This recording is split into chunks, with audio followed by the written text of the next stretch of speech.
Hello, everyone, and welcome to Archaeoviking. I am joined today by my fellow archaeologist, Mark. And I apologize, Mark. I forgot the order of your last name. Bateman Astles, I believe, is the correct. Barkman Eskills, Barkman. yes. Thank you. Yes, I do yes. apologize. It's okay. I, I know you by Archeo Soup. So I apologize. It's all right. But I'm joined by Mark Barkman Astles. Today in the part two video of how to phrase this, part two video of the series on exploring the, I guess, the usefulness, if you will, the, Mm-hmm. whether or not we should or we shouldn't use, I guess you could also argue, social media to monitor and hamper looting activities.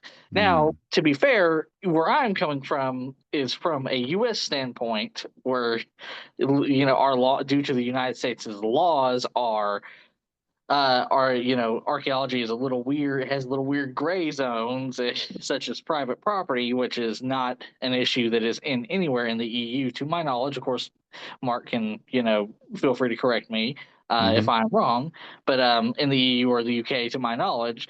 Um, and so because of that, I've invited Mark on here as sort of a, I don't want to say an outsider looking in, but an archaeologist from a different region who might have a different perspective to that can better inform us Mm. on these thoughts and processes and what we could possibly do based on, of course, his experiences and such with his fields of archaeology.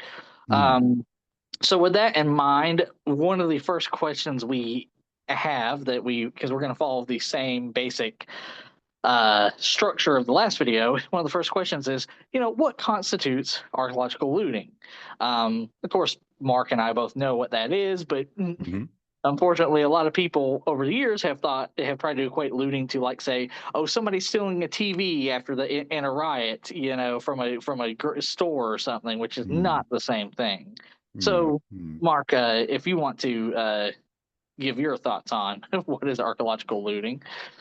Well, I think the thing is that archaeological looting, in terms of a dictionary definition, is probably unsanctioned excavation at a site of archaeological interest with the intention of, or the result being, that you remove material of some value, whether it's cultural or Mhm. financial value, from that site.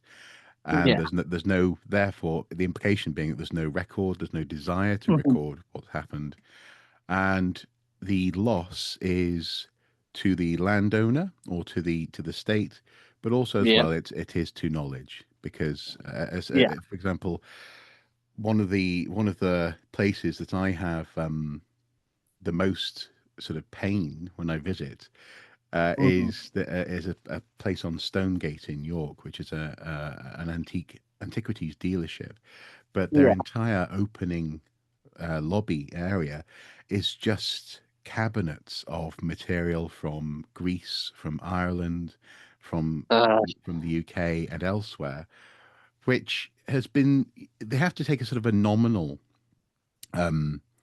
provenance. They have to sort of vaguely say where it's come from, but they yeah. deliberately don't ask too many questions, and questions aren't answered. So it's one of those things where you can sort of say, "Oh yeah, it came from a collection. My granddad had it," and really Yeah. at that point, all it is a shiny object that's being sold. So Yeah. what it is, where it's come from, the value of it in terms of an item that was connected to other items or to human remains is lost. So looting, yeah, doesn't not only defrauds potential financial benefit and ownership in that sense, but it also defrauds the knowledge value of archaeology. Hmm. Yeah. Hmm. I would agree. And of course there's also as was pointed out, there's also a legalistic definition of looting when it comes to Hmm. archaeology, which can Hmm. involve the theft of antiquities and things such as that. I mean, we Hmm. in France there was the Louvre that had Yeah. that happen very recently. In California there was also a museum that within like a day or so of the Louvre had artifacts. Yeah. stolen from it. There's also very prescient. There's the Ukraine artifacts being looted in Ukraine Hmm. in the Ukraine war. Same in the Israel Palestine. I don't want to say war, but the Israel's genocide against the Palestinians. Hmm. Of course, the United States during the Iraq intervention, the Iraq war invasion, whatever you want to call it. Hmm. Um, the the United States didn't necessarily loot directly, but like I was reading an article about this a few weeks ago, where U.S. soldiers, also soldiers from like the UK and the United Arab Emirates and other nations, essentially let people storm museums and loot and take antiquities. And I heard somebody tried to argue recently when I brought that up, like, yeah, but they're there, for war. It's not their responsibility. I'm like, okay, but they were guarding the museum, so actually, kind of was their responsibility to prevent that from happening. But that's beside the point. They still Well, indirectly led to that. yeah. I mean, I think it's obviously it's important to say allegedly, Yeah, but allegedly. Yes, allegedly. but Allegedly. the alleged issues there were primarily urban issues, so places where the Yeah. National Museum of Antiquities were. So the flip side of that coin is that archaeologists were also involved in training and educating the protection Mhm. of sites. So, an archaeologist who briefly taught me at Durham University and sadly is no longer with us, Tony Wilkinson, specifically was on a mission during that second Gulf War to train U.S. soldiers who were stationed at the Mhm. city of and they were asking why are we here? You know, there's no fighting here. What's the point of Yeah. being here? And he gave them a tour. He talked to them about the value of the site that they were on, Mhm. and the importance of not, as it were, allowing looting. So I think, yeah, certainly allegedly there was an issue in the urban areas, and Yeah. but there was also some very specific places that were Of specifically course. protected as well. Of course, yes, Hmm. and there is very much nuance to that. Yeah. And then of course there's the very deep history with Italy and Germany and what they did with antiquities in World War II, which is of course the basis of the movie The Monuments Men. Yeah. so um, but yeah, so that leads into sort of the second question. Sort of what forms does looting take? What are the Mm. various different forms it can take? How can it look? um I can say right off the bat, I tend to consider, well, it technically is air quotes vandalism. I tend to Hmm. consider, like here in the United States, the vandalism of Native American petroglyphs and such, and Mm. sometimes the literal attempt to chip them off to bring home, which is also vandalism, but also looting at the same time. But I consider them all sort of under the umbrella of looting because you're deliberately destroying the information, Yeah. to try Yeah. to take something from that site. Yeah. It's that second part of what's lost. Yeah. Yeah, Absolutely. Yeah. yeah, yeah. I think the forms that looting takes, I think, are almost always in the moment Hmm. is essentially and people may roll their eyes at the use of this word, and Hmm. believe me, I'm sort of rolling my eyes a little bit, but I think it's Yeah, true. It is a violent act because yeah, it's not an archaeological excavation is something which is destructive, but yeah, it's the attempt is to mitigate that destruction through the record and the recording yeah, of what you've done and how you've done it. But without that record, without that intent, it becomes just destruction. And so I yeah, think it, as on ground level, it's almost always destruction and unquantifiable destruction, and therefore, hence, an element of violence. But I think yeah. the motivations behind it, though, is where it becomes more nuanced. So, Mhm. for example, there was some fantastic images that archaeologists like Sarah Parcak, the so-called space archaeologist, brought to Mhm. our attention a few years ago, and also even before then, satellite imagery coming out of Cold War Cold War surveys that were done by the US were revealing landscapes where it was almost sort of pockmarked, like cheese in Yeah, that sense, like like lots of little Edam or something. Um, and these little holes were often in places like Sudan, or I think one of the places was places like the Ural Mountains as well, where yeah, what you have is local people on the down season. So maybe when the crop has been planted and they're waiting for harvest, they need some money to come in. They'll go to an archaeological site and they'll just sort of pick away at it. yeah, Sometimes it's to order.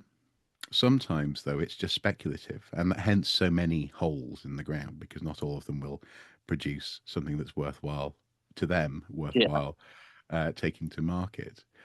But uh, but that I mean, maybe we'll talk about motivation in a moment in that sense. But but yeah, yeah, that's one step there. That's one direction of beyond that initial interaction with the ground and with the material. But also there can be uh, more considered structural and determined efforts. I'm thinking about people who go with metal detectors, or people who yeah, do in fact know exactly what they're looking for. Maybe because they've heard that something like that has been found, possibly through local yeah, media, and they're doing yeah. that either with a buyer in mind or because they want it themselves. Mm, And that I have a little less sympathy for.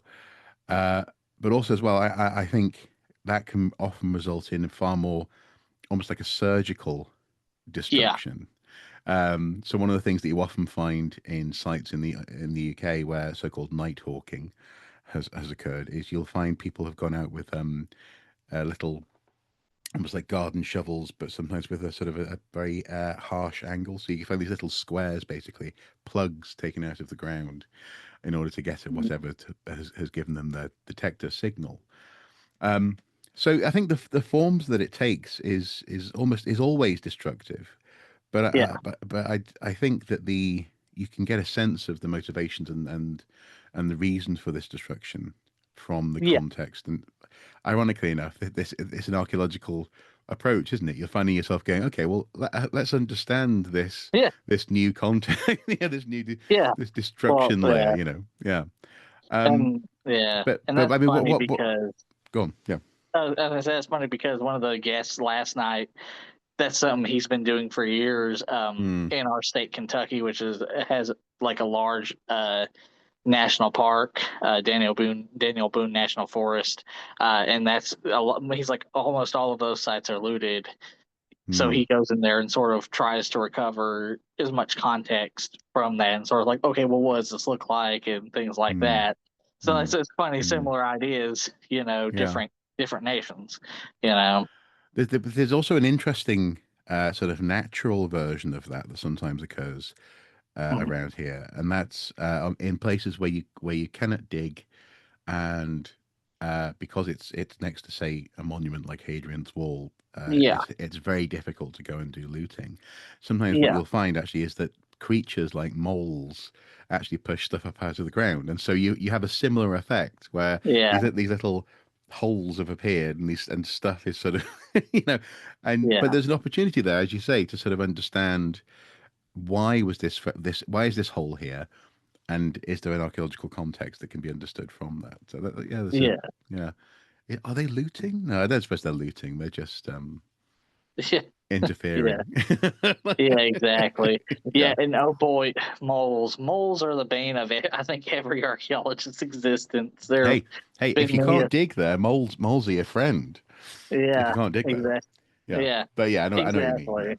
Yeah, because there have been many a time where it's just absolutely like moles have just absolutely busted through the wall of a test unit or something like that. Yeah. Or it's just like great. To Now we be got to fair, fix this. they would be like, "You've lowered the ground level, buddy. What do you Yeah, expect?" Yeah. yeah, Yeah. exactly. Yeah, but of course, but yeah, but I agree. I agree. It's almost always destructive, and the motivation. That's another thing that came up in the previous Hmm. episode. Is we're like, oh, what is it? If is it like a guy and his dad, picking up arrowheads or something Hmm. along the stream, or is it, um, somebody who's involved with, say, selling illicit drugs, trying to Mm. find something that he knows for a fact he can get a decent amount of money for. In which There case was that a also increases the level of danger for you, trying to figure out yeah. what's going on. There You was know, a journal put out by I think it was Cambridge University yeah. that was about illicit antiquities and I think I read that yesterday. yeah, and I don't know if it's still going, but it certainly was a really interesting journal for quite a while. And what's interesting, he says again, interesting is this term subsistence looting Mhm. came out of lots of these studies. And so, in that sense, I have a little bit of sympathy for subsistence looting. I do, Yeah, in so much as it's a archaeology itself comes out of such a sort of a gentleman of private yeah, means background that yeah, actually sometimes it can feel a little bit like, what, you're interfering with the sanctity of this site. What do you do? Whereas actually, if you're on the bread line and someone's saying that they'll give you $5 for yeah, a thing that you can literally pull out of the ground, then you're going to do it. yeah, I do have some sympathy for that. yeah. But Survival's important. yeah, You know, survival, but also just even if it's not absolute survival, I do have it's a resource in that yeah, sense, and especially if the state or if others aren't providing work, jobs, or an economic context that means that that's not so tempting, then of course it's going to be done. Uh, although one thing that I just say just to go back to what you were saying at the opening is that it here, and I can't speak for every EU country because every country obviously has its own specific laws in that sense. But here in the UK, and the same was true when we were part of the EU, private ownership is absolutely, as it were, a problem. The thing is, though, private ownership in the UK is quite. It's so institutionalized; it's almost invisible. mm, So, for example, there are huge swathes of Northumberland, which is the historic county. yeah, Um, Technically, that where I'm sitting was once part of, but no longer. yeah, Which are owned by, for example, the Duke of Northumberland. Now, the Duke of yeah, Northumberland is a member of the royal family. I think he might be one of the Queen, well, former Queen's cousins. Um, excuse me. And for example, I've started work part time at a local park, uh, and that land is owned by the Duke.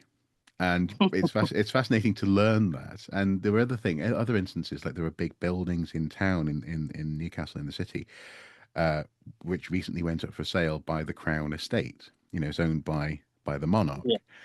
And in these instances of private ownership, especially out in the sticks, you'll have roads that aren't subject to the laws of the road because they're on private land, and that's the case on any private land. But also, you'll have monuments in that on that land which aren't marked even on national ordnance survey maps because mm, the owner doesn't want people going anywhere near them, let alone risking them being listed, and certainly not being studied. So yeah, there is an issue here with that.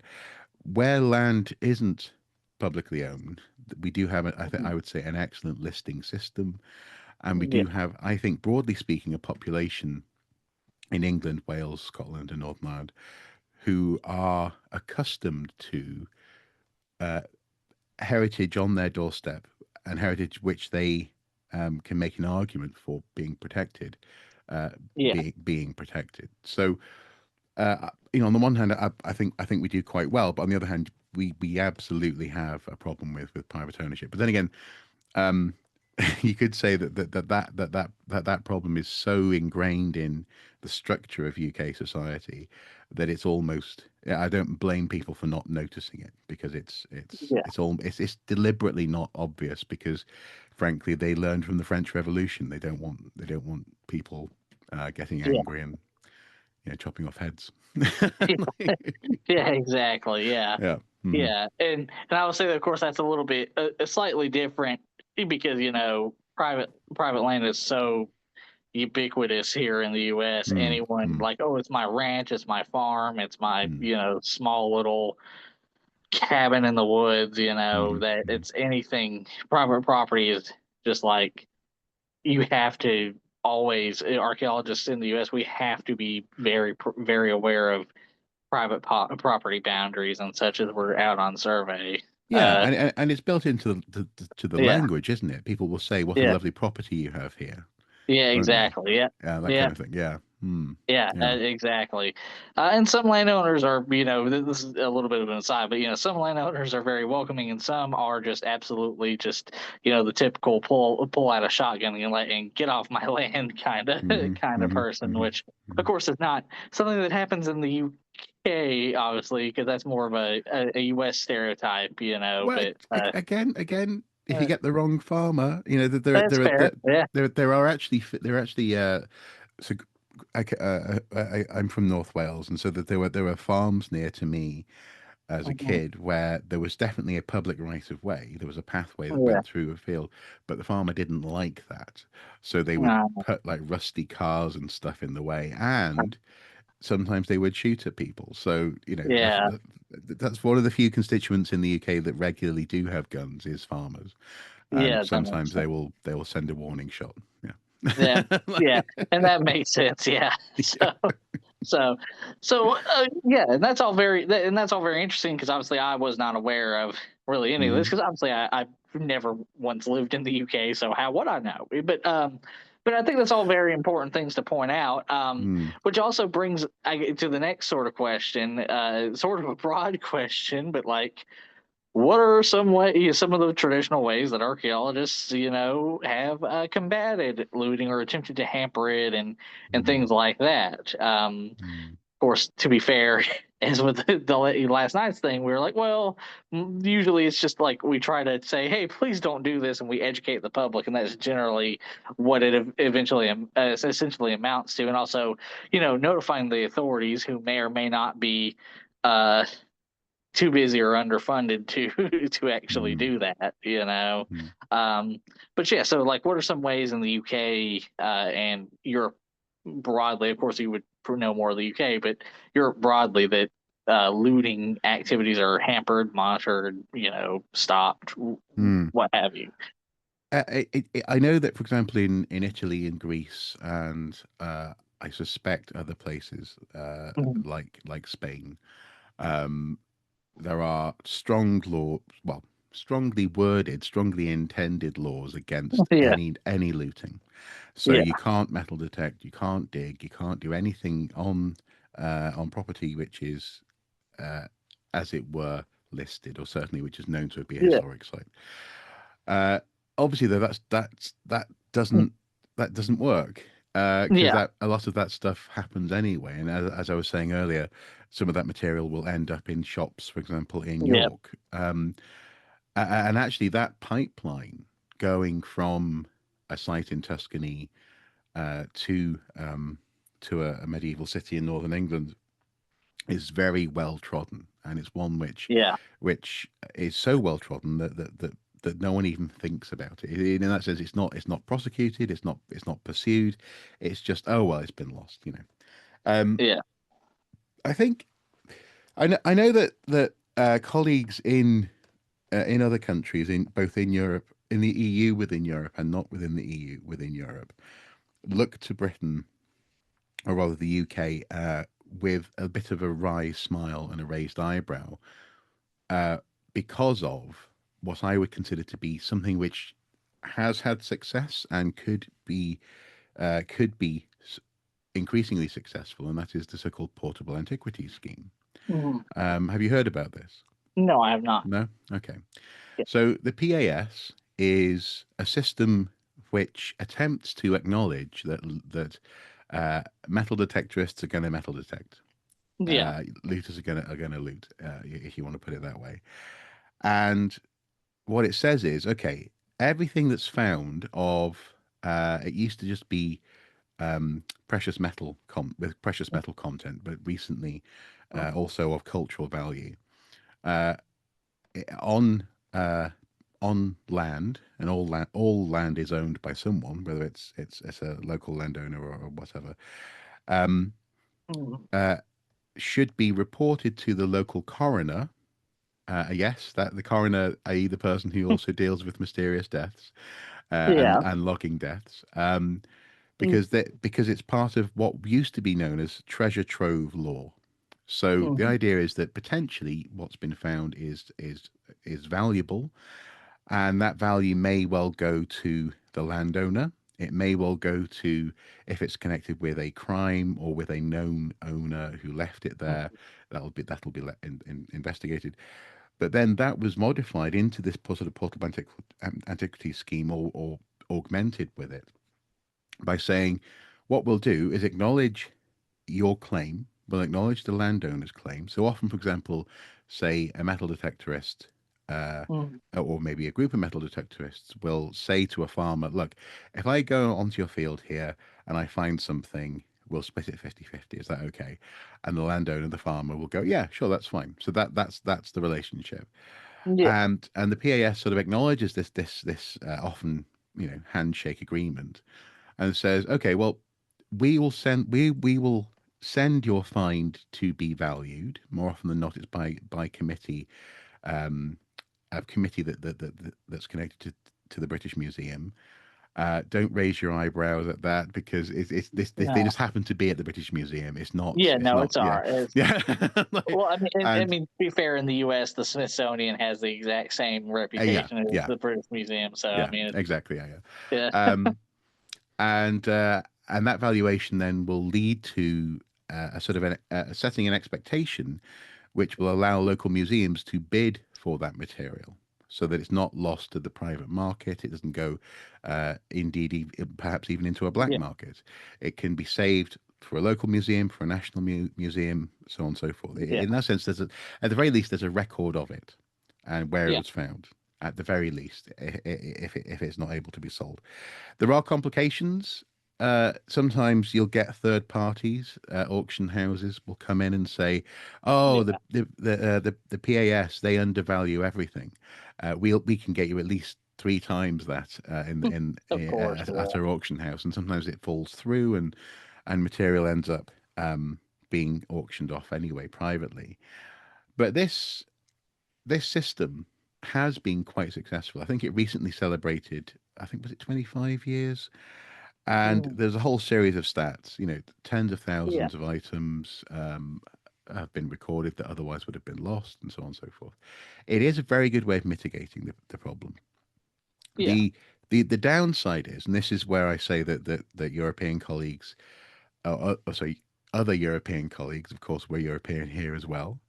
yeah, yeah. Of course, yeah, yeah, Other European colleagues sometimes say that what you're doing is you're encouraging looting by definitely offering a payday. yeah, And I have some sympathy for that, but I would say that regardless, whether or not someone knows that they're going to get a payday, yeah, having something which they think they might sell one day is mm, still an incentive to yeah, go and do it. yeah, So, and I experienced what happens when you don't have this sort of scheme in place a little bit. We a couple of years ago we were traveling to see family in the Republic of Ireland, mm, and I visited some Neolithic Bronze Age cairns, and the locals were talking about how uh, these sites are owned, but they're not monitored or protected, and an awful lot of yeah, people uh, do see them essentially as a place to go and find stuff to sell. And I was asking about whether or not there's any structure for understanding what's been taken from the site, and the answer was, at the time anyway, from the locals, was no. I yeah, know that there is campaigning about this to try and introduce something similar in terms of a reporting system. mm, But I suppose that, yeah, that's long story short, that I think is probably the most structured response to looting that I know of, yeah, and it just happens to be in the country where I live. But I do see the downside, because it does. you know, some people, for example, a colleague in Poland says it's a looter's charter. It's like, yeah, go Yeah, out there, do metal detecting, and you'll be paid by essentially public money when you find something. And it also has the downside of, you've probably heard of the Detectorists TV series, yeah, for example, and also just news stories. We always, yeah, always more or less, at least once a month, if not once a week, have yeah, prominent news stories here about, about basically detectorist finds coins or whatever, finds a hoard, and this is the yeah, value. This is the value that they're hoping to yeah, get. It does yeah, encourage that, and it raises the profile of that looting, you could say. But it is at the very least going through a legal process. It is attached yeah, to land ownership, and there's a chance, a high chance, that that material will end up in a museum, or at the very least has been recorded, so that we know, in terms of measurements, photography, and so on and so forth, what has been then sold yeah, privately. So there's, yeah, yeah, there's yeah. positives and negatives. Hmm. Yeah, and that's something very similar that happens a lot in the U.S. Hmm. It varies state to state, but like I know like Georgia, states like Georgia and Missouri and such. Have similar things where like on Hmm. private property they're like, look, so long as you like it allow us to record the data of it, like where was it found, Hmm. what does it look like, its measurements, draw a sketch, things Hmm. like get as much of the contextual data as possible for study. They will let you keep the artifact, that way it's Hmm. in the archaeological record, but the property owner is happy. And And then you there's know, also well, attempts to. so no, so go ahead. Sorry. I was gonna say, and there's also and we'll get more into this in the public archaeology thing, but just to mention Hmm. it, there's also like a lot of like attempts to sort of make stakeholders out of private property owners. We're like, hey, here's the importance of archaeology. Here's what this Hmm. is. Hmm. Why we need to do it. It's your land, and you can protect it. Hmm. You're Hmm. better set than we are to protect it. Kinds of things like Hmm. that. You know. Yeah. Yeah. Yeah. But there is something to acknowledge here, Yeah. and arguably the PAS has led to this issue, in large part. Um, you can't keep everything, Yeah. So in that sense, I think the County Durham, which is sort of two counties south of me, uh, their county museum has had its archives full to bursting for a decade now. Yeah. They don't have the space to take in, certainly not large Yeah. finds, and also just being able to catalog that stuff. That there isn't the Mm, budget to do that. So the other thing is, yeah, that sort of scheme can result in bulk material turning up on yeah. your doorstep, and it's curious though, isn't it? Because this whole thing of looting, um, and then also the public good of having information assigned to this stuff, which otherwise is lost. It all implies um, that it's valuable to have it because it's old, and it's valuable Yeah. to know about it because of where it came from, and yet that value doesn't translate into firm funding to make sure that we can look after this material. So Yeah.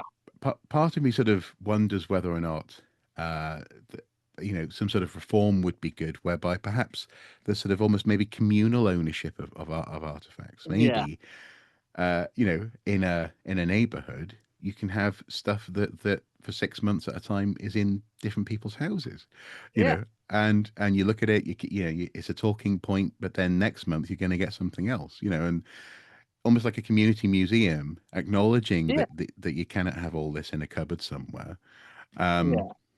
but also as well, again, with that spirit of it being, in the biggest possible sense, ours to enjoy, but also to learn from. Maybe there's something there. The problem is that instantly gets some people very anxious. We can't trust people to look Yeah. after stuff. Like, Which is they'll like, drop it. Like, which is like, well, yeah, yeah, which again comes back to the stakeholders thing, where it's like, well, yeah, but if you properly teach them the importance of it yeah. and such, they will take more care of it. Yeah, Which and actually also leads in. Oh, there'll you go be ahead. No. You Well, go it's because ahead. also there'll be categories as well. It's not like you're going to send Yeah. put a singular object into Joe Blogg's living room, are you? You know, Yeah, exactly. like Yeah, his King Tut's exactly. mask. Yeah, Yeah. yeah, Yeah, mm, yeah. We're gonna send you this arming sword or long sword that William Marshall or somebody yeah, wielded. yeah. You know, um, but yeah, but so that sort of leads into the next thing, which to be Mm, fair is a little bit loaded because we're both doing this via social media and public archaeology. But what is how important is public archaeology and how important it is to educate the public? Again, loaded question because you and I both have YouTubes that do this, hmm, where we hmm, educate people in archaeology. But mm. what is the importance of educating the public on archaeology? I think my answer to that question has changed over the years. So Oh, really? I Yeah. think initially I might have said uh, it's important so as to yeah educate being the word, so as to Yeah. almost bring in a slightly enforced way everyone's knowledge up to a basic level. Yeah. um but that's not practical, and it's not Yeah. necessarily the case. I mean, someone pointed out on a recent conversation, actually it was to do with a team of people who we've been talking about in the US who are trying to Yeah. make a sort of a Lego and Yeah. uh, uh, basically a fun response to this question in terms of public education. Someone commented on that video saying, "But yeah, but not everyone is interested," and Yeah. that can be hard to hear. But Yeah. there's a Oh, but that's there's a fair. but there's a reason why you're an archaeologist, why I'm an archaeologist, Yeah. and my neighbor isn't. My neighbor over there is a nurse. My neighbor over there Yeah. is a bin man. Um, and so I think acknowledging that increasingly has been important to me. Just Yeah. to say, Well, yeah. just to acknowledge that actually people don't necessarily have the time or the inclination, or Yeah. sometimes they literally just do not care. Yeah. Um, but I think the importance though of it, my answer having evolved, is to be available. That's the Yeah. thing. That's the crucial thing. Is to be discoverable, to be available, and to be open. And uh, in recent years, I, um, I found myself increasingly frustrated with some of the tendencies of colleagues still uh, Yeah. to not be open and not be available. Mhm. And and and I don't mean this in a harsh way, but having looked at this Yeah. and studied this stuff now, essentially studied the interaction between archaeologists and the public and so-called public Mhm. archaeology for basically 15 years. I've come to a point where I've needed to sort of not think about it for a while, so as to maintain my love of archaeology. Yeah.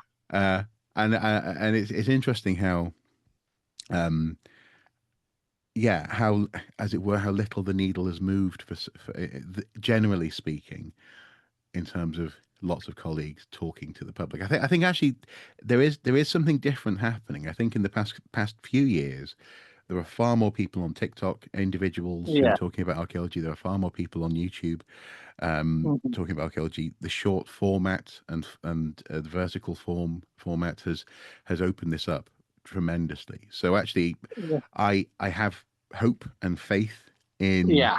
what people are doing and what they want to do, what their instincts are now.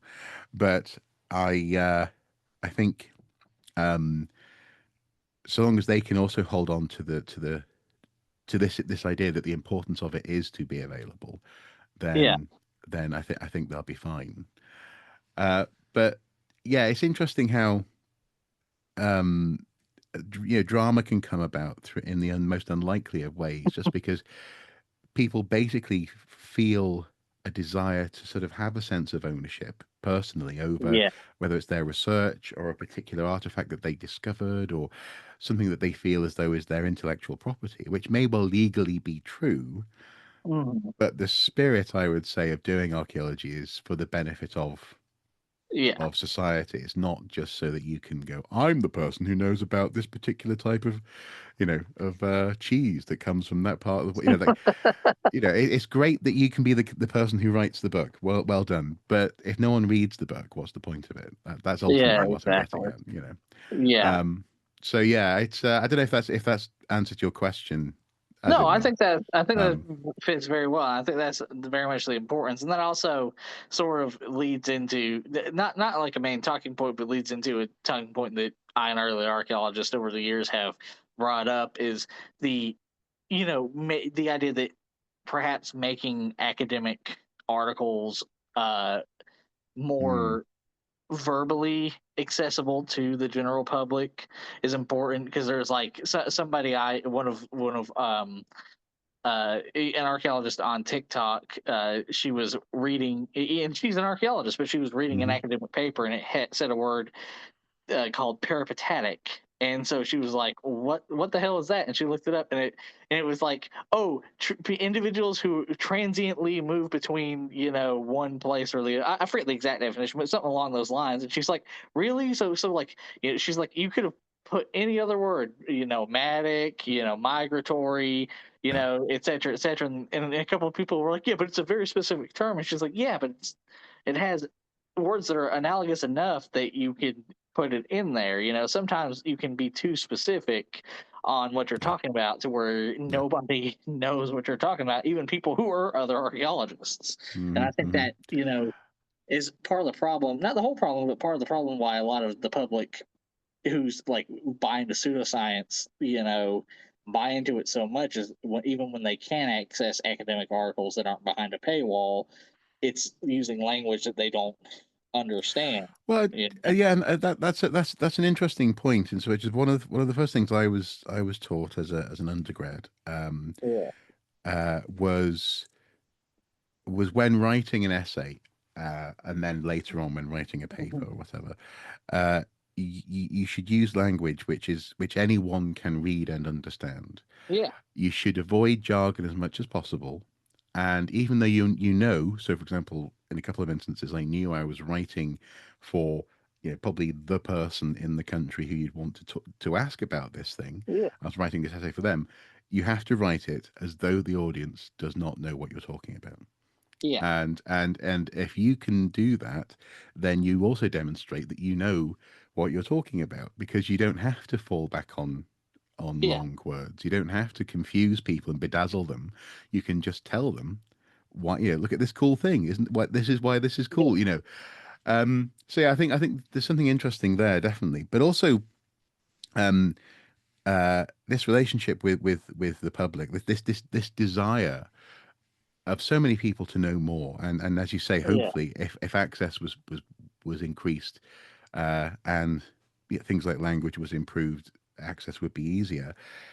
That's feeding a desire which I think is actually very similar to why we are interested in this as well. Yeah. I a few years ago, I realized in a conversation with a colleague that, you know we're all stuff obsessed. It's one of those Yeah. weird things where, um, lots of archaeological colleagues like to sort of pretend that somehow, we find things. Um, I don't know, like my mug. We find the mug, Yeah. and then it's adding to a body of knowledge. Now, of course, we've already talked about how the Yeah. knowledge aspect of the thing is crucial, but Yeah. we still love finding it. We still love that connection, that moment of discovery, and the fact that, oh my goodness, no one, no human hand has touched this since whatever, since the Romans were here, or for thousands of years. Yeah. It's a thrill, and it's interesting how we love to acknowledge that thrill in a controlled way. We love to sort of say to children, Mhm. perhaps, who you go into a school and do a like a careers talk or something. That's one of the selling points, is that thrill. But Yeah. it's almost as though we imagine it has to be experienced in a sort of um, almost religiously sanctified way. You know, this is the way that we experience the thrill. We know how to interact with artifacts in a way which is acceptable. Yeah. Um, and yet, I think if we could just uh, I'm going to quote Indiana Jones here. I'm sorry. Yeah. But No. when Belloc says to him, you know, you are, I am your shadowy reflection. It would take just a nudge to make you like me out of the light and so on. So he's something like Yeah. that. Something Um, like that. Yeah. something like that. Uh, there is truth there, even Yeah. though it is Indiana Jones and Yeah. he is an antiquarian, not an archaeologist. There is something true Yeah. about our relationship with the stuff that we find that I think we have to be very aware. We have to be more aware of, rather, and very honest about. And one of the reasons why it's why we get so het up about the fact that stuff has been taken out of its context and therefore cannot be excavated in a way which adequately records it is also because, to be honest, someone else found it.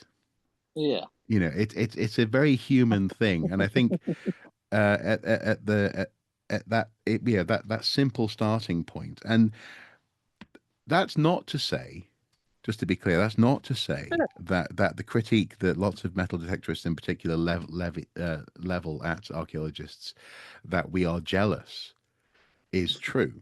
It's not a case. I mean, that's. Yeah. I know an awful lot of archaeologists who wouldn't mind a massive payday when they find something, but Yeah. that's not the sort of jealousy, or not the sort of, sorry, commonality, and therefore Yeah. something which might lead to jealousy that I'm thinking of. I think uh, in its purest form, one of the reasons why so many metal detectorists, even the ones who you know have gone out looking for a payday, at the very least they say one of the reasons that they do this is for a love of history. And I think just acknowledging that is probably a good way to start talking about Mhm. looting. Because ultimately, Yeah. again, going back to Indiana Jones, he's a professor from Chicago, I think. He's out there doing archaeology supposedly, but he just finds things and they end up in museums. You know, to Joe Public, the difference between an archaeologist and a grave robber is Mhm. is a grey area. You know, Yeah. and I think living with that, acknowledging it, is a good place to start. Yeah. Mm, Yeah. And I would add, even if not everyone, is interested, public archaeology, especially like educating the next generation, mm, sure, is most important. And because, like, sure, not every one of them is going to become an archaeologist, mm, but if not every one of them's gonna care. But the way I look at it whenever I go into a school or a Boy Scouts or something like that mm, mm, is like if I can just make one or two of them interested, mm, then that's two more people who in the future, even if they don't become archaeologists, mm, who mm. will advocate for the protection of archaeological sites and Yeah, archaeology itself. So absolutely. Or even just, you know, years and years ago now, I went to a school where it was part of a project that was looking at different forms of conflict in the Northeast and yeah. throughout millennia. And so obviously the Hadrian's Wall turned up in that and so on and so forth. And I went in and I was just talking to this class about archaeology. I was handing artifacts around, we were chatting, and uh, just a kid just had this moment of sort of clarity and looked me dead in the eyes, put his hand up and just said, "What? What? Why are you here? Why are you here?" You know, and I was like, well, I've been invited in to talk about, and he goes, yeah, okay, yeah, but what do you do this when you're not here? And I was like, yeah, this is my job. And he's like, oh, you know, it just blew his mind that any of this was even a possibility. You know, Yeah. it's not. So whether or not he went on to take an interest or not, at the very least, just knowing that there are people out there who do it is Yeah. valuable as well. You know. Yeah, exactly. Yeah. Mm, Yeah, because I've at a historic site in my home state of Georgia in the US, like we've had people come in and be like, nobody does archaeology in mm, America, and mm, it's because mm, they, think, because unfortunately, a lot of Europeans, UK, France are like, oh, America. doesn't have history. It's only 200 years old. And it's okay. Well, you're ignoring, one, the colonial history, but also to the Yeah. Native American history, and whether you want to argue, because I've had some argue like, no, we just mean the United States itself. It's like, okay, well, fine, but it's still, people who are Hmm. Native Hmm. American grew up in the United States, so their history is still also our history. But like, yeah, I think that's important too, is because it's like I've seen that look where it's like, wait, this people do this? Like, yeah, it's like, Yeah. Exactly. Yeah. and a lot of And times we're more open in the public than you think we are. There's a lot of people who wear high vis vests who are archaeologists out in the public doing their work. So yeah. Yeah.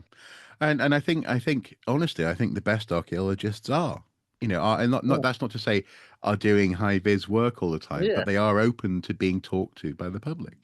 yeah, Um, exactly. you can work in a lab and be open to receiving emails from people. Doesn't mean you won't Yeah, receive emails that are weird, like, yeah, yeah. Like, but yeah, I think being open and being accessible, um, yeah, and yeah. just yeah, just acknowledging that Mhm. is a great thing. Really good. Yeah, and that's what I've tried to do with, like, because I've done a lot of my stuff where where I go to schools. I've done it mainly at my son's schools, and Mm, so of course that automatically wins him, like some degree of like cool credits or whatever, you hmm. like, oh Hmm. yeah, your dad's, this cool thing. It's like, yeah, but that's the point. It's like I'm there being willing to, teach them about this cool stuff. And I think, Mm, so like I very much agree with your broader point, is like, yeah, it's mm, it's being available, and then showing that we do exist, and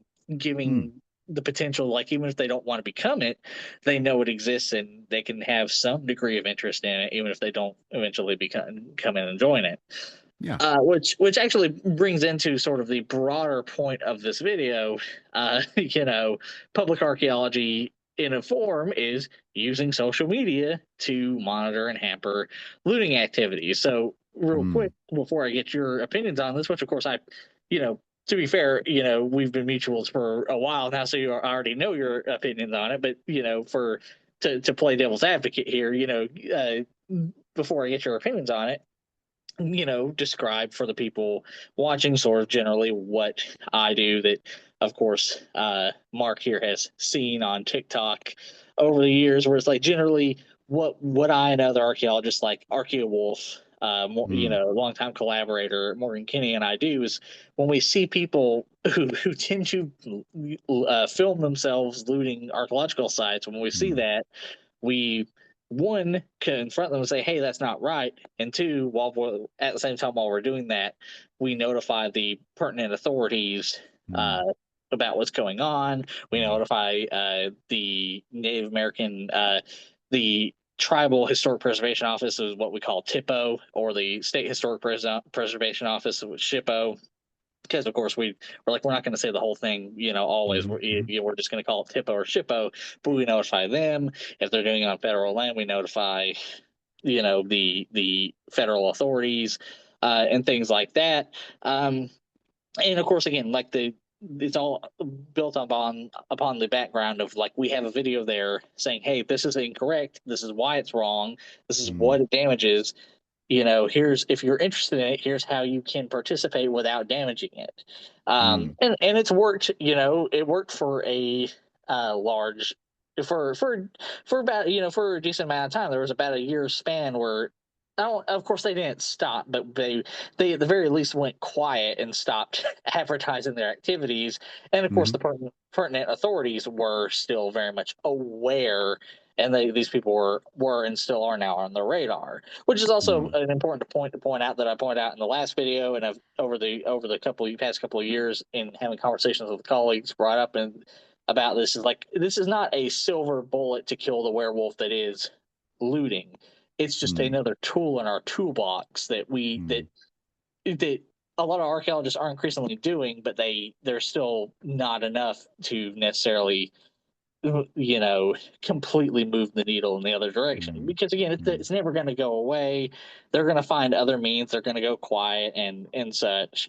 So it's not going to ever permanently put it away, but it is still, it's like, whereas you have a hammer and a drill, now you have the air quotes nail gun that is social media, to hamper looting activities.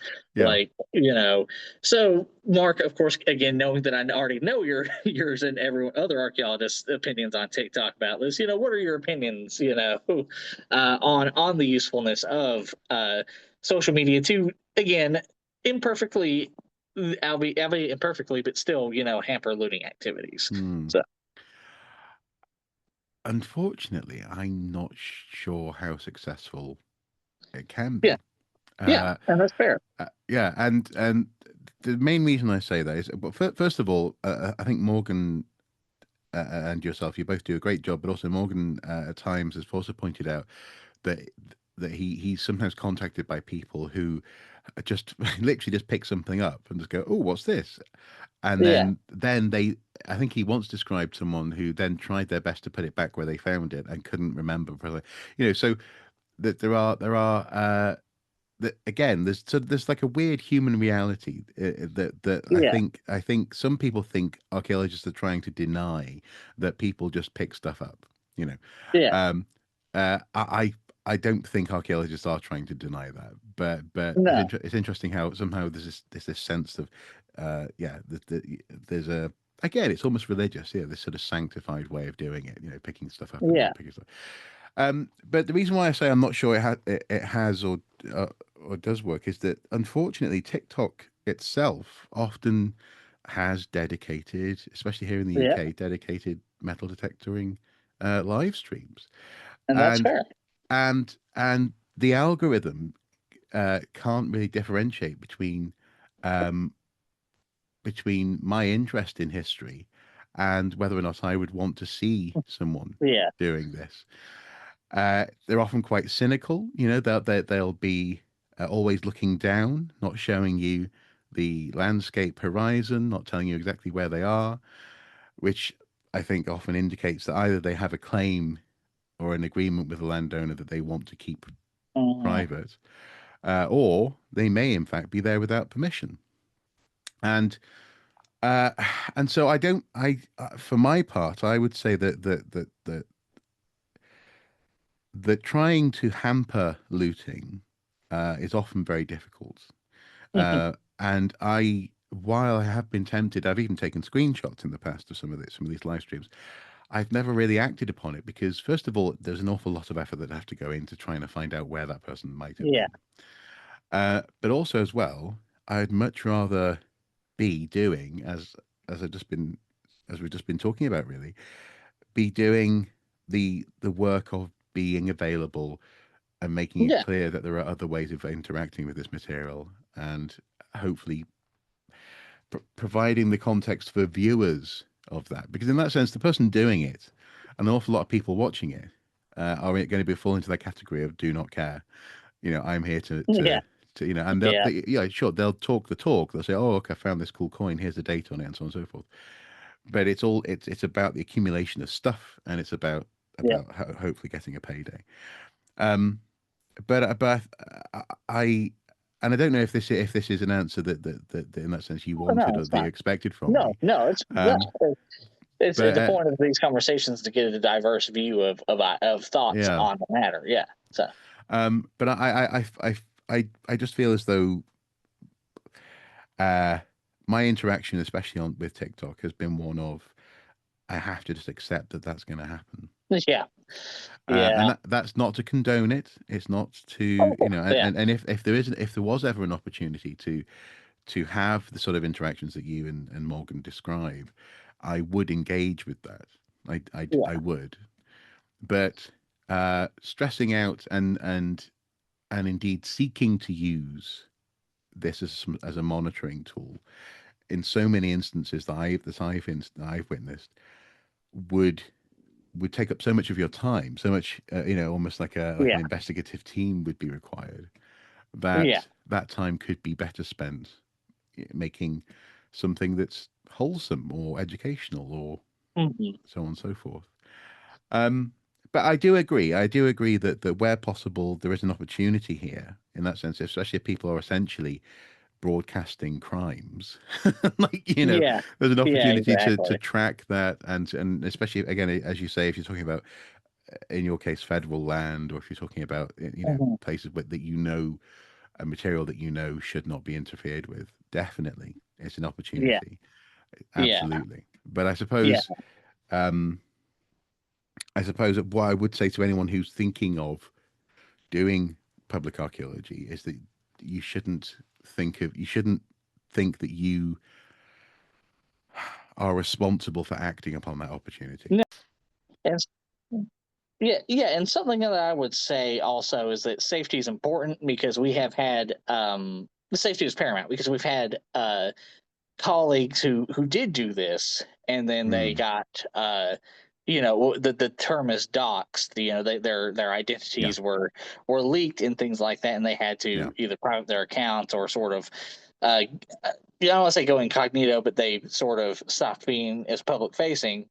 So Hmm. that's another downside that I would also point out. That's like it's not for everyone, and safety is important.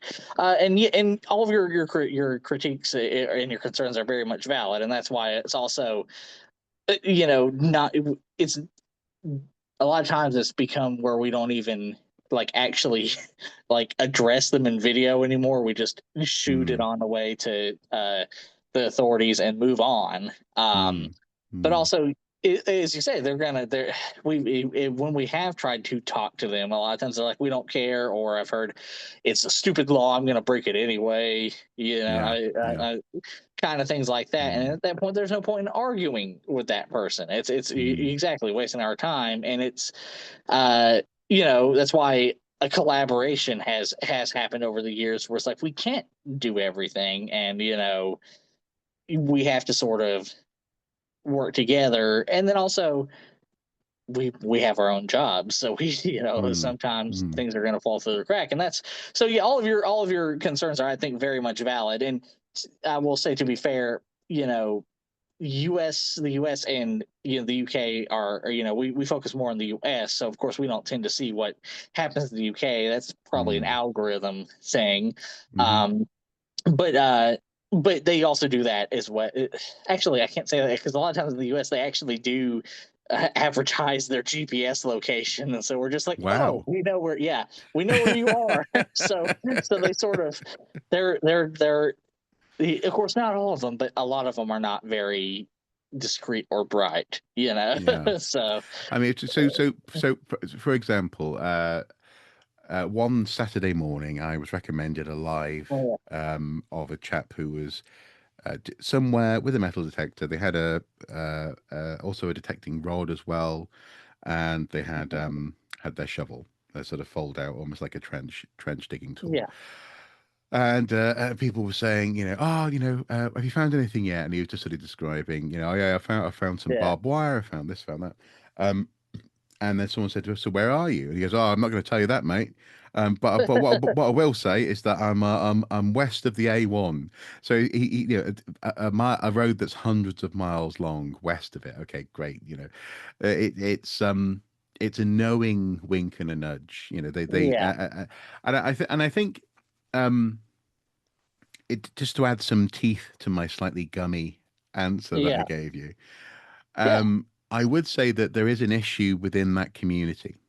There is an yeah, issue of, and I don't doubt it. I know, in fact, that there are metal detectorists who, as it were, you know, follow all the rules and so on and so forth. yeah, yeah, Um, but there's a significant number, uh, if not a majority, I would say, through observation, of people who are looking to bend the rules as far as they can without breaking it, or breaking them, and get that money, get the money, honey. They yeah. don't want too much in the way of scrutiny. Mm, They don't want too much in the way of having to wait, actually, because these processes, in terms of valuation, maybe being sold to a museum, and if that sale yeah, falls through, being sold to a private buyer, and so that can take years. We're talking two, yeah, 18 months to 2.5 years. Um, it's a significant issue, and so my it's not as though I'm not bothered. I'm not saying, oh, this will just happen, Oh, and for therefore let it wash over you. Um, but an awful lot of it, in terms of its structure, is certainly beyond any individual archaeologist's control. yeah, And as I say, I would say that if there are opportunities or something egregious happens, if you spot yeah, that someone is on a site that's definitely listed, then yes, absolutely report it. yeah, But but and I'm sure you've had similar experiences as well. But for example, yeah, I quite often say at Christmas parties or mhm, random sort of professional gatherings, I'll be in like a room of people who are looking to network or whatever, and you'll just have some guy who's oh yeah I'm really into to sports cars. I really like. Okay, that's great, lovely. yeah, Oh yeah, I also do metal detecting. yeah, Okay, that's yeah, wonderful. And I gather you're an archaeologist. Yeah, yes, I am. Uh, and then they'll sort of pull out their yeah, phone and start sort of going through photos of the material that they've got at home. Sometimes with a scale to their credit. But all of this stuff, I'll sort of say, oh, so where'd you find that? And they'll either say, I yeah, don't know, or they'll say, oh, well, I'm not going to say because, I'm on to a really sweet location, this kind of thing. And it disappoints me the way in which they know they're talking to an archaeologist, yeah, and yet they're still sort of rubbing it in your face and yeah, I even had this happen. I was invited to go and speak in Munich. I don't often get invited to speak abroad, by the way. That sounds very yeah, grand. But I was invited to go speak in Munich, and a member of staff at I think it was like it was an art and fabrication department. They were interested in jewelry making and the history of jewelry making and the implications of jewelry wearing. And this professor, he was in like his 60s or something, knew who I was, knew why I was there, had just heard me still talking on the topic, and yet felt incredibly comfortable leaning across the dinner table. We're all having a meal afterwards to show me his stuff, and then to say, literally to say, but of course I'm not gonna share this. I'm not gonna tell anyone where it is. Uh, yeah, that annoys me, and and I think that's the reason why I find myself thinking to a certain extent it's inevitable is that yeah, even people who absolutely you would think would be uh, sensitive to um, the problems that are engendered in this sort of this way of finding artifacts can completely drop it because they personally are getting a thrill from it. yeah. And but also I genuinely don't mean that in a hopeless way. I think I just mean it in No, a no. it's a it's a human thing way, Yeah. Well, yeah. yeah. Well, and funnily enough, you came to generally the same conclusion we did last night in the other video. Mm, We were all like, well, people are we've all resigned ourselves to like people are going to loot mm, whether we like it mm, or not.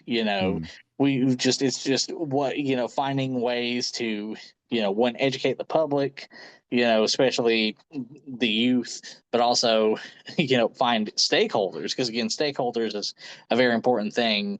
mm, Finding them like one, explaining them to them the importance of archaeology, but also asking what they want and what is important to them, and in some way blending that together to where mm. it'll lead them to hopefully, not, of course, it doesn't always happen, but hopefully protect archaeological sites. Yeah. For example, you have no context for where the state is, but the state of Wyoming, which is on the Great Plains Hmm. in the United States, is filled with cattle ranches Hmm. to the brim. It's predominantly cattle ranch, and a family friend of mine, he used to be the state archaeologist for Wyoming, and that's one of the things he talked about. He and I talked about. A few months ago, he's like, yeah. He's like, when I was the state archaeologist, I really worked really because he grew up on a ranch himself, and so he's like, I really Mm, worked really hard to sort of talk to all the ranch owners and one explain to them the importance of archaeology, but also to try to make them stakeholders and enlist them in the protection of archaeological sites, if not for anything, but at the very least to protect their private property and make sure people aren't trespassing on their private property to do, the illicit Mm, activities. mm. And I think Mm. that's an important thing too, because yeah, we all came to generally the same conclusion you did. It's inevitable. It's never going to completely go away, unfortunately. Is it Uh, is it a matter of resolution? You yeah, know, yeah, if you think about so here in the years yeah, in the hundreds of years following yeah, the the uh, the time when Romans left Britannia, yeah, we know that people in what we might think of as the early medieval world, Saxons and Vikings, etc., yeah, were going through ruined Roman towns and cities and finding things, yeah, and they were yeah, taking that stuff out of their context, and hmm, they were in that sense giving them a new context. We know that yeah, that lots of Saxons were fascinated by Roman glass. They would yeah, also reconfigure it. They would turn it into jewelry. They would turn it into game pieces and so on and so forth. hmm, There's an argument to be made there that is itself the creation of the stuff that archaeologists study. yeah, You know yeah, that looting and repurposing, and in that sense, people doing what they will with the stuff that they find yep, as a cultural act becomes something that then, given 1,000 years, is is the culture that you're studying. It's not. You know, I mean, I suppose to flip that on its head. Can you imagine, yeah, like a priest from Rome coming over to Saxon England and being like, "No, you can't do that. No, no, no, no, no, no. Put that yeah, back." You know, kind of thing. yeah. You're destroying the historic site of Chichester. Oh, of You know, course, yeah, yeah, and it's maybe one of the only reasons why this inevitable human activity pangs so much is because yeah, we're aware of it in the moment. yeah. You know. Well, and yeah, well, to provide another example, in the southeastern United States, our archaeological periods are periods of time we divide into the Paleo-Indian, the Archaic, and the Woodland, and that they in Mississippi and etc. And then they're divided into early, middle, yada yada Hmm. yada. Hmm. But like something we've seen in some sites, not all sites, but some archaeological sites during the Middle Woodland period, which is between 1,000 to 2,000 years after the early to middle Archaic, and between 1,000 to 500 years, depending on how you want to look at it, Hmm. after the the end of the late Archaic and early Woodland. And we see in these mortuary contexts these uh, Archaic period points, projectile points, Mm. that have been ceremonial, and we can date them looking at the base of the projectile point and such. Hmm. That's generally how we have our can tell sort of where a point Is it is like a like dated typology to. in that sense? So Yeah, typology yeah. essentially, yeah, yeah. Hmm. Sort of like a typology of pottery, like oh Yeah. this design. Anyways, but we can find these points that are datable to the Archaic period in these Middle Woodland contexts that they have Mm. exhumed, and they have like say ceremonially broken. Maybe they'll have them in a pouch for whatever reason. Maybe it's connected to the ancestors. And even in the modern day, like there's he's no longer on TikTok, but Navajo Rocks, a Navajo archaeologist, he talked about that, how there was a site in the Southwest that is within the Dene of the Navajo Nation, and they Mm. got absolutely every bit of information they could get out of the site. It was a lithic scatter, and they got every bit of information, contextual information they could get. In the Navajo Nation, they were allowed to do this because it's their land, but they're not, and it's their ancestors. But they were going in there and taking the projectile points and giving them, as he put it, as the Navajo put it, new life, and were making jewelry and other things out of it. Mm. And it was a Mm. very important spiritual thing Mm. to them. So I think that's a very good point that you brought up, because that we actually see that throughout various different points Mm. throughout the world. Mm. I mean, we see, it's not archaeology, but we see in the medieval period, like people mythologizing characters like Attila or or Theodoric or things like that. So it's a very Mm, human thing to do. mm. So yeah, so like I Yeah, said, and that's all very and good points, and we mm, generally, funnily enough, came to the same conclusions that we did last night okay. on it. Now that leads it into sort of the last part I wanted to do. So you on your YouTube, Mm, actually, why don't you talk about this? You're the one who asked archaeologists for help involving the Lego League, I believe is what it was, and the mm, Steam mm, kids. Explain to the viewers sort of what they asked. I know I have your questions that you mm. posted, but I know explain sort of what they asked archaeologists for. What are some of the questions that they asked? Yeah, well, it's a small after school club that I was contacted by. Although I've Hmm. since learned that this competition is not only international, it's also museums are entering. It's not Oh, just cool, small groups. It's cool. uh, but it's a competition where there are two parts to Hmm. each attempt, each team's entry, where you build something robots out of Lego that will do Yeah. certain tasks. But then also as well, you have a sort of a presentation element to it, and the presentation has to be attempting to describe and perhaps even solve a problem in a given situation or scenario. And in Hmm. this instance, the theme of the competition is archaeology. And apparently they had reached out to various archaeologists and hadn't heard back. And Hmm. I responded. And I can see why they hadn't heard back. It was clear that you had some of the kids individually had just sent an email to me. Like one of them was just like a sentence saying, "You're pretty good." like like can you Yeah. help us? I was like, okay." But then Yeah. yeah, the team leader reached out, and yeah. Um, and what they were looking for was ideas Yeah. um, of what to include in their solution. So the solution that they were trying to offer was a solution to the problem of public archaeology. Yeah. Why it is that archaeologists often struggle to explain what archaeology is, or to have their explanations understood by the public, so that the public doesn't think, for example, that they study dinosaurs or Yeah. that they are treasure hunters or whatever. Yeah.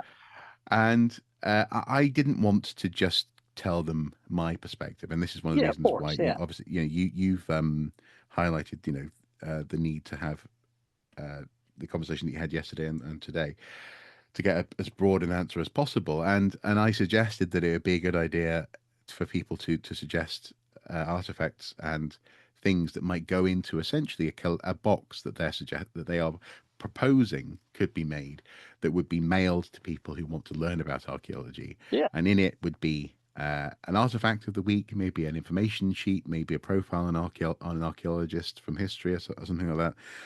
And my big piece of advice to them was that whatever they talk about has to be uh, about more than just, as it were, the fact of the thing existing. So rather than just Yeah. saying, here is a claymore sword from medieval Scotland or whatever, Yeah.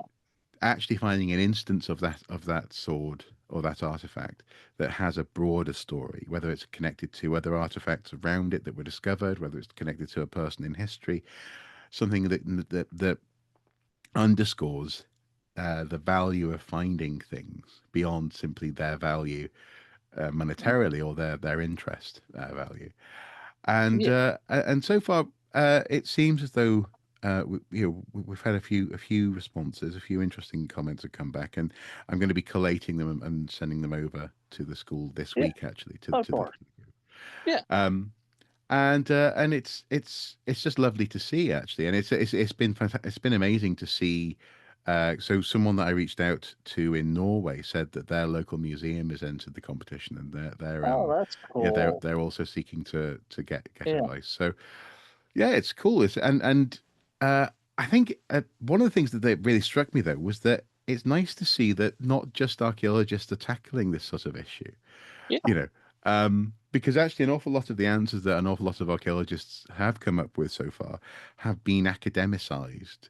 Uh, Yeah. there's one or two one or two archaeologists who, more or less, actually got started when I started, 2012 or whatever, um, 2010, 2012, who went on to sort of to try and codify what archaeology, public archaeology is, and Yeah. try and understand it from a very academic standpoint, and try and sort of get stats and data on how how it's done.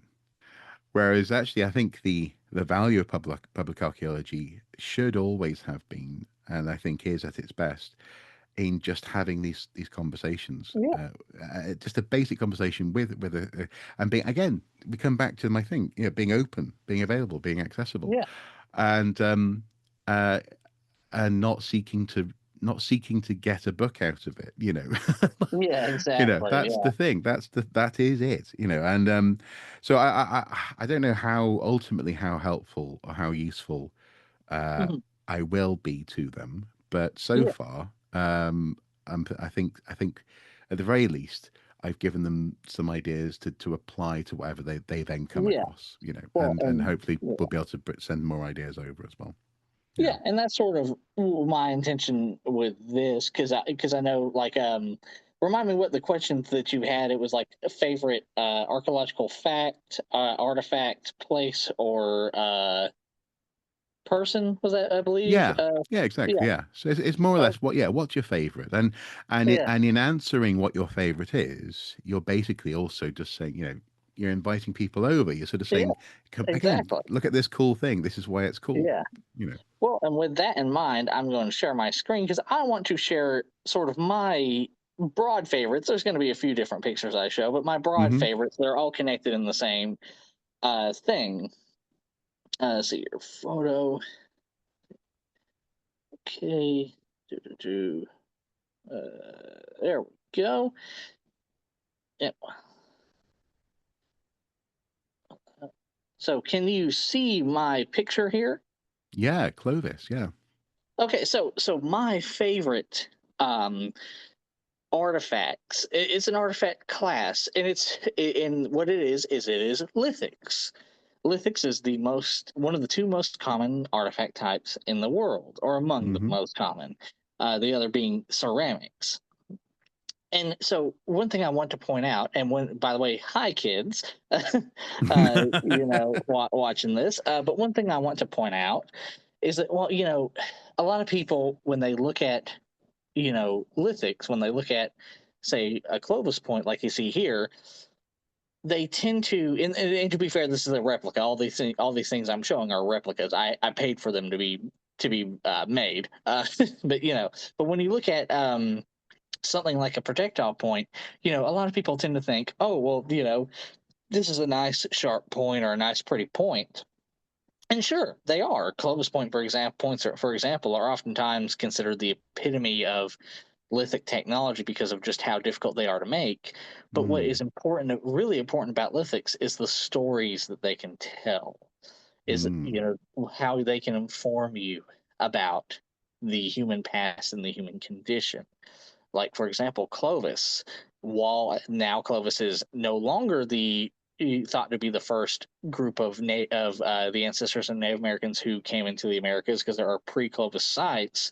Mm. Clovis is still among the first, and it was for the longest time what first gave archaeologists the look into what the early North American, the settlement of the North American, sorry, of the Americas overall, looked like. Mm. And they can Mm. tell us that, but also because we can track their migration. It can tell us about how they constructed these things, the type of materials that they used, um, the types of animals that they hunted and how they lived. And that is really the power of lithics, is they can tell us ways that people, how their subsistence looked like, what maybe their daily jobs look like, and we'll get more into that in one of the other pictures I want to show. But what maybe their, how, what were the sort of jobs or tasks that they needed completed, Mm. in order, which is why they made the various lithic artifacts they had. But it can also tell us, like, their mobility. Like, oh, this is a piece of really high quality flint slash chert. For those of you watching, flint and chert are the same thing, just different names. It's called flint generally over in uh, Asia and Europe. Um, and chert here in the Americas, they're the same thing. But it's like, oh, this is really high quality stone, but it's not found here, say, and I'm just going to pick a random, name. It's not found here, say, in the area of London or the area of in the United States of Atlanta, but it is found way over here in this other area. And so we Hmm. know that because it's made of this, one way or another, they either went and got it or traded with somebody to get the stone to make the point. And so Mm. that tells us, about mobility and trade. You know, Mm. uh, and then see here, we have other points I can share here. Uh, let's see here. I'm not going to show all of them, but like can give a general idea of, for example, we have we have this right here. This is from the Middle Woodland period, and this is a what Hmm. is called a Jack's Reef corner notched, and it's generally from the southeastern part of the United States. But like as you can see, it's significantly smaller over the Mm. course of several thousand years as the last glacial maximum, or what we commonly call the ice age, began to recede, and all of the large, mammals like woolly mammoths, woolly rhinoceroses, etc., uh, began, giant ground sloths began to die out. The need for large points like Clovis points began to fall by the wayside Hmm. because now they were hunting smaller animals like deer and elk. And well, yes, it is still a big animal. The American bison, which is, well, yes, Mm. big, significantly smaller than even Bison antiquus, the bison species that was alive during the last glacial maximum. And so, Hmm. because of that, points got smaller, and they began to be attached rather than to spear shafts. They began to be attached to first, say, atlatl darts. Uh, an atlatl being a paddle that you use to sort of throw a large arrow called an atlatl dart at a deer or something. And then eventually they got even smaller. Pull up not my last one, but the next to last picture. Sorry, no, not the next to last picture, but one of the last three pictures. Why is it? There we go. Eventually they got smaller, and they became very small triangular points like this Mississippian triangular point you see here, which is where we begin to Mm. see the bow and arrow in the Americas develop, because bows and arrows in the Americas were developed rather late, which I do want to point out does not mean that technology in the Americas was any less advanced than in Europe. It just meant that the atlatl was such a good piece of technology they had no need to change it until Yeah. later. But Yeah. you There was know, no requirement. Yeah. yeah, exactly. But Mm. like eventually, with the introduction of the bow and arrow, you begin to see this small triangular points like this in Mm. the late woodland, and then eventually the Mississippian period. But it's not just that. As I alluded to, and I'll bring up another picture in a second, but as I alluded to, you can learn about what sort of daily activities somebody might have been doing based on lithics. Specifically, we can see this in things such as uh, now, this is next to last one. We can see this in what are known as microblades, which you can see right here. Yeah. It literally micro, they're little bladelets, which you would make by breaking it off either a cylindrical blade core or a wedge shaped blade core, and then you would eventually uh, put it into something So like, it's almost like you have a cylinder of rock that when you yeah, hit it, sharp pieces come off. Basically, it's like glass shattering, isn't it? yeah, Yeah. yeah, Yeah. exactly, Mm. yeah, Mm. and then eventually you would put it into something like a piece of bone or wood, sort of like this, and make sort of a saw or what is Yeah. known as a composite tool. And Mm. these were done for a variety of things. One, to conserve resources, going back to the mobility thing. A lot of times these were done because high quality stone materials were very scattered and you couldn't Hmm. always go to them, and so you need a way to conserve material. So like for example, a Clovis point is a singular piece of, it's a singular piece of rock, and sure, it's a good tool, but if it breaks, you've lost an Mm. entire tool. Whereas if one of these little bladelets you can see on this thing, one, two, three, four, if one of these little bladelets breaks, you still have a usable knife, and all you have to do is replace one part of it.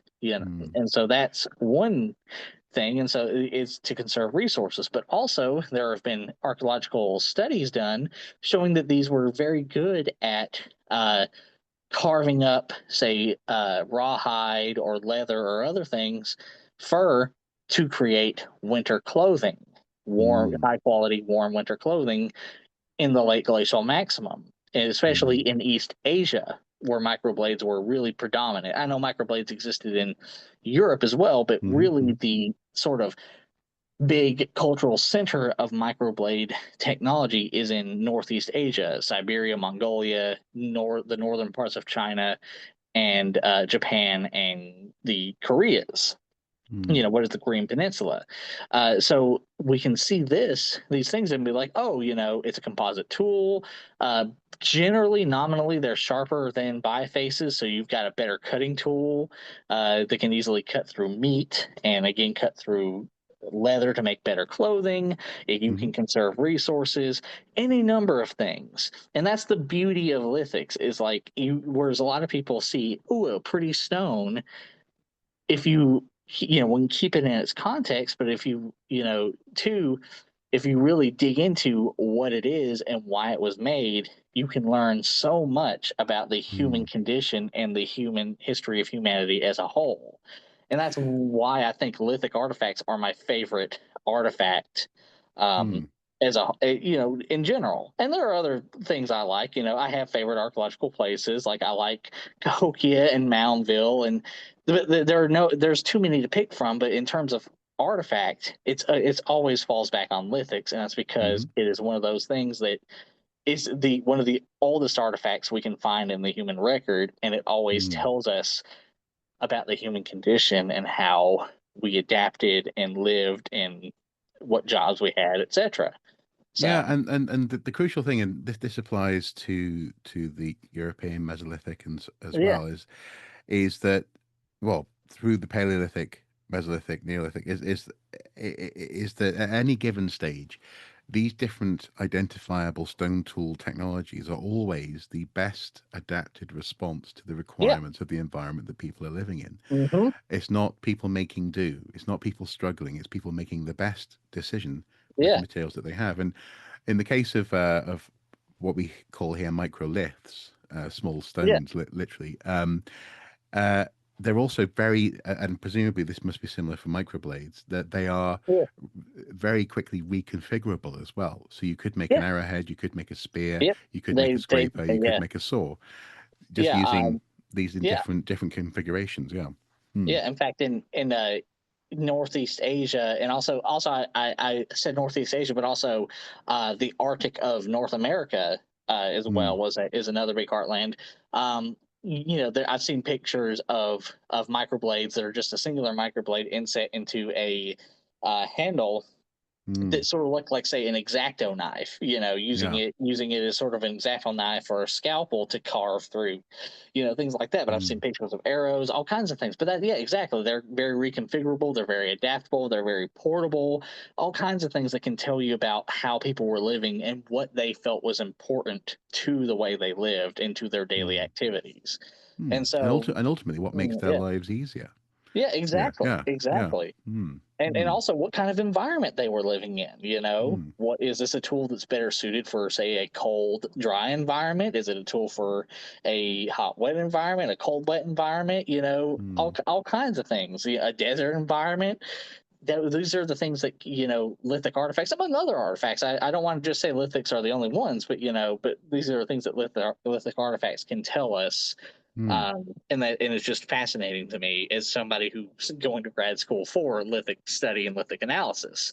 Hmm. So, Hmm. yeah, so there you go. I think that's gonna have to be my favorite artifact type. So I hope this helps. you, of course, Mark, but also, I hope it helps you kids who are watching this with your Hmm. project. So, Cool.